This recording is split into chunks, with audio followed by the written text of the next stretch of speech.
রাখি আছে নাকি? রাখি আছে কিছুটা একটু পড়ে নেন নিজের মধ্যে পড়ো।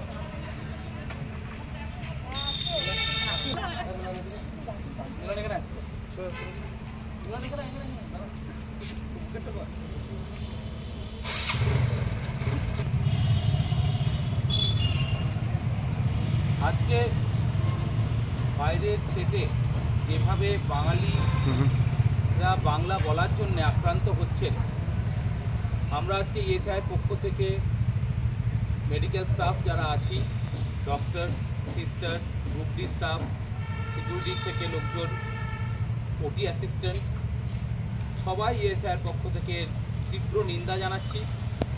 এবং আমাদের ভাইয়েরা যারা ভিন রাজ্যে গিয়ে তাদের পরিচয়পত্র থাকা সত্ত্বেও তাদেরকে পুশব্যাক করা হয়েছে বাংলাদেশে এবং তাদের উপর অকথ্য অত্যাচার করা হয়েছে, তাদেরকে বলতে চাই যে আপনারা যে পেশারই হন না কেন, আমরা বাঙালি হিসাবে আপনাদের সঙ্গে আছি, পাশে আছি এবং আগামী দিনও থাকব।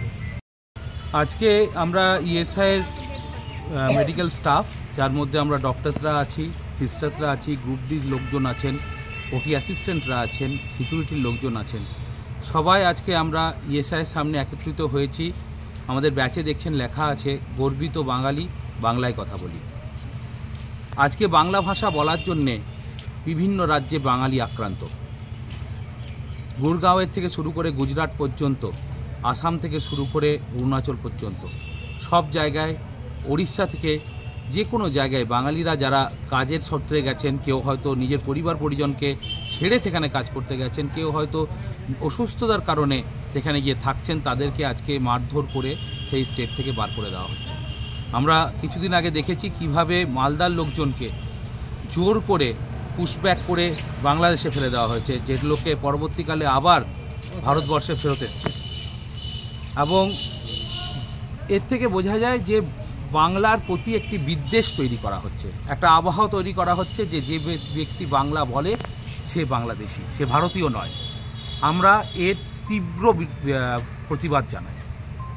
এবং অনেকেই বলতে পারেন যে আমরা তো ডক্টরস ফ্র্যাটার্নিটি থেকে আসি বা হসপিটাল ফ্র্যাটার্নিটিস থেকে আসি, যাদের উপর অত্যাচার হচ্ছে তারা হয়তো পরিযায়ী শ্রমিক, কিন্তু আমাদেরকে মনে রাখতে হবে যে তারা সবাই বাঙালি। তাই আমরা একটা কথা জোর গলায় বলতে চাই যে আমরা সমগ্র বাংলা ভাষী লোক ভারতীয় এবং আমাদের পরিচিতি যে আমরা বাঙালি।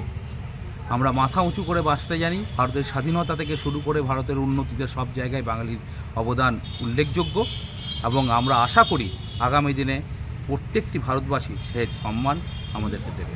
ধন্যবাদ।